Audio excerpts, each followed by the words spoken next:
DBD ചാനലിലോട്ട് എല്ലാവർക്കും സ്വാഗതം. Motivational tips ലഭിക്കാൻ ഈ ചാനൽ സബ്സ്ക്രൈബ് ചെയ്യുക, ഷെയർ ചെയ്യുക. ഇന്ന് നമുക്കൊരു പുതിയ ടിപ്സുമായി കടന്നു വരും.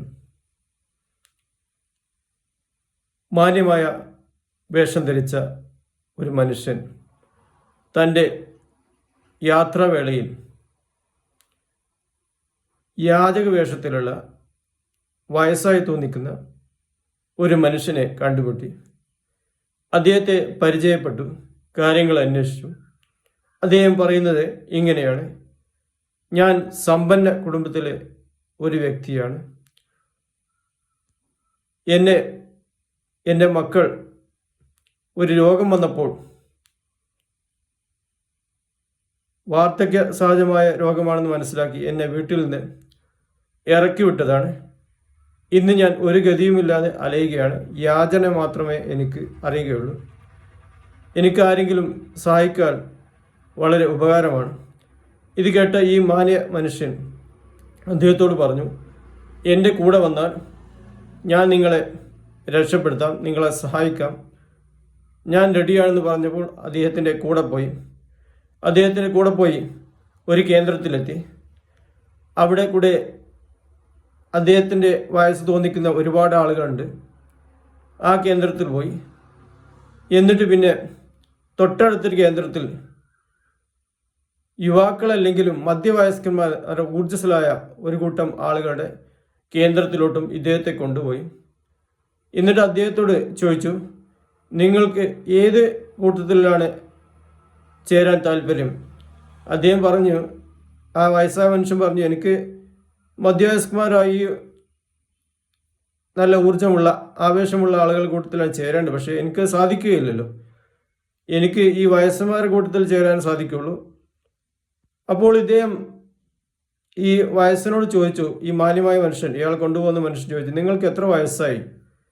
എനിക്ക് 60 വയസ്സായി എന്ന് പറഞ്ഞു. ഈ മനുഷ്യൻ തിരിച്ച് ഈ തൻ്റെ കൊണ്ടുപോയ വ്യക്തിയോട് ചോദിച്ചു, നിങ്ങൾക്ക് എത്ര വയസ്സായി എന്ന് ചോദിച്ചപ്പോൾ അദ്ദേഹം ഇങ്ങനെയാണ്, എനിക്ക് എത്ര വയസ്സ് തോന്നിക്കുമെന്നാണ് ചോദിച്ചത്. നിങ്ങളെ കണ്ടാൽ ഒരു 50 വയസ്സ് തോന്നിക്കും. അപ്പോൾ അദ്ദേഹം പറയുകയാണ്, എൻ്റെ ശരിയായ വയസ്സ് 75 വയസ്സാണ്. ഞാൻ ഈ കേന്ദ്രത്തിൽ, ഈ വയസ്സന്മാരുടെ കേന്ദ്രത്തിൽ വരുമ്പോൾ എനിക്ക് വയസ്സ് 70 ആയിരുന്നു. ഇദ്ദേഹത്തിൻ്റെ അവിടെ കണ്ട നിങ്ങളെ യുവാക്കളെ സാമ്യമുള്ള മധ്യവയസ്കന്മാരുടെ പ്രായത്തിലോട്ടുള്ള ആളായി എൻ്റെ പ്രായത്തിലുള്ളവരാണ് അവരെല്ലാവരും. ഇതെങ്ങനെ സാധിച്ചു എന്ന് ഇദ്ദേഹത്തോട് ചോദിച്ചപ്പോൾ ഈ മാന്യദേഹം അദ്ദേഹത്തിൻ്റെ സംഭവം പറയുന്നത് ഇങ്ങനെയാണ്: ഞാനൊരു ഇടത്തരം കുടുംബത്തിലെ ഒരു പിതാവാണ്. എനിക്ക് ഒരു രോഗം പിടിപെട്ടു.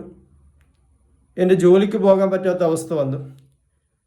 വീടുകളിലെ ആളുകൾ സംസാരിക്കുന്നത് ഞാൻ ശ്രദ്ധിച്ചു. എന്നെ അവിടെ വേണ്ട എന്നുള്ള ഒരു ത്വരയാണ് എനിക്ക് മനസ്സിലാക്കാൻ സാധിച്ചത്. ഞാൻ രണ്ടും കൽപ്പിച്ച് എന്നെ ആട്ടി ഓടിച്ചല്ല, ഒരു സുപ്രഭാതത്തിൽ വീട് വിട്ട് ഇറങ്ങിയതാണ്.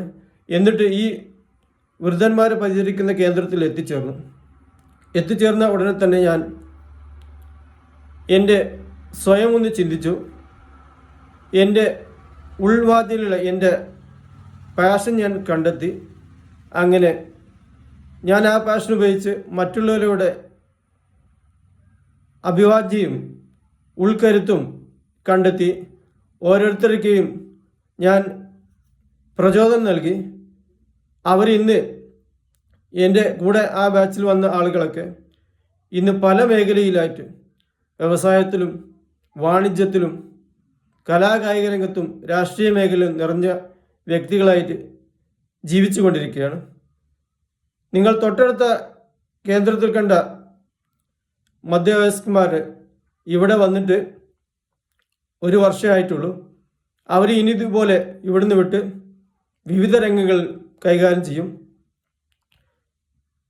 ഭരണവിഭാഗം എൻ്റെ കഴിവ് കണ്ടപ്പോൾ എന്നെ ഇത്തരം സെൻറ്റർ നടത്താൻ ഏൽപ്പിച്ചതാണ്. ഇതുപോലുള്ള ഒരുപാട് സെൻറ്റർ ഞാൻ നടത്തുന്നുണ്ട്. വളരെ ലാഭകരമായ ഒരു ബിസിനസ്സായി ഇത് ഗവൺമെൻറ് മാറിയിട്ടുണ്ട്. ഒന്നും ഇൻവെസ്റ്റ് ചെയ്യാത്തതിന് ഇവിടെ വരുന്ന വൃദ്ധജനങ്ങളൊക്കെ 1-2 വർഷത്തിനുള്ളിൽ ട്രെയിനിങ് കൊടുത്ത് നല്ല ഊർജ്ജസ്വലരായ ആളുകളാക്കി മാറ്റി അവരുടെ വിവിധ രംഗത്തേക്ക് ഞാൻ തിരിച്ചുവിടുകയാണ്. അങ്ങനെ ഇദ്ദേഹത്തിന് ഇത് കേട്ടപ്പോൾ ആശ്ചര്യമായി. എന്നെയും ഞാൻ നിങ്ങൾ പറയുന്നത് കേൾക്കാൻ റെഡിയാണ് എന്ന് പറഞ്ഞ് ഈ കേന്ദ്രത്തിൽ അഡ്മിഷൻ കൊടുത്തു.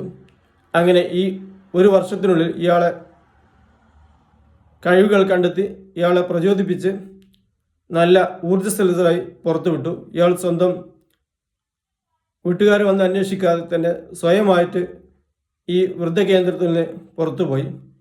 അങ്ങനെ പിന്നീട് വർഷങ്ങൾക്ക് ശേഷമാണ് ഇവർ തമ്മിൽ കണ്ടുമുട്ടുന്നത്. ആ കണ്ടുമുട്ടുന്നത് ഒരു 5 സ്റ്റാർ ഹോട്ടലിലായിരുന്നു. ആ ഹോട്ടലിലെ ഓണറായിരുന്നു ഈ യാചകനായി വന്ന മനുഷ്യൻ. അങ്ങനെ ഈ മാന്യദേയം അവിടുന്ന് ഭക്ഷണം കഴിക്കുമ്പോൾ 2 വെയിറ്റർമാരെ ശ്രദ്ധിച്ചു. ആ ഒരു വെയിറ്റർ അദ്ദേഹത്തിന് പരിചയമുള്ള വെയിറ്ററായിരുന്നു, മറ്റേ ആളെ പരിചയമില്ല. ആ വെയിറ്ററെ കുറിച്ച് ഇതിന് നടത്തുന്ന യാചകനായ ഓണറോട് പറഞ്ഞു, അത് എൻ്റെ മകനാണ്, ആ മകന് ഇവിടുത്തെ നിങ്ങളെ പാർട്ട്ണർഷിപ്പ് കൊടുക്കണം, അതാ ഞാൻ അവൻ്റെ പിതാവാണെന്ന് അവന് അറിയില്ല, പറഞ്ഞ് മനസ്സിലാക്കി കൊടുക്കണം. എൻ്റെ വേഷം കണ്ടിട്ട് മനസ്സിലായിട്ടില്ലായിരിക്കും. ഏതായാലും അവിടെ കാര്യങ്ങൾ മനസ്സിലാക്കി കൊടുത്തു. ആ മകനെ തൻ്റെ പാർട്ട്ണറാക്കി കൂട്ടി. മറ്റേ ആളെക്കുറിച്ച്, മറ്റൊരു വ്യക്തിയെക്കുറിച്ച് ആ ഓണർ ഇദ്ദേഹത്തോട് പറയുകയാണ്, അത് എൻ്റെ മകനാണ്, എൻ്റെ മകൻ ഇവിടെ ജോലിക്ക് വന്നാണ്, ഞാനാണ് നടത്തുന്നതെന്ന് അവന് അറിയില്ല, ഞങ്ങൾ തമ്മിൽ പരിചയപ്പെട്ടിട്ടില്ല. ഏതായാലും നിങ്ങൾ പറയണം ഇത് നിൻ്റെ പിതാവാണ് എന്ന് പറയണം, അദ്ദേഹത്തെ നിങ്ങളെ കൂടെ കൂട്ടണം. അങ്ങനെ നിങ്ങളെ കൂടെ കൂട്ടി നല്ലൊരു പ്രചോദനം കണ്ടെത്തി നിങ്ങളെ ട്രെയിനറാക്കി മാറ്റണം. ഇത്തരം ടിപ്സ് ലഭിക്കാൻ ഈ ചാനൽ സബ്സ്ക്രൈബ് ചെയ്യുക. നമുക്ക് പുതിയ ടിപ്സുമായി കടന്നു വരാം. താങ്ക്സ്.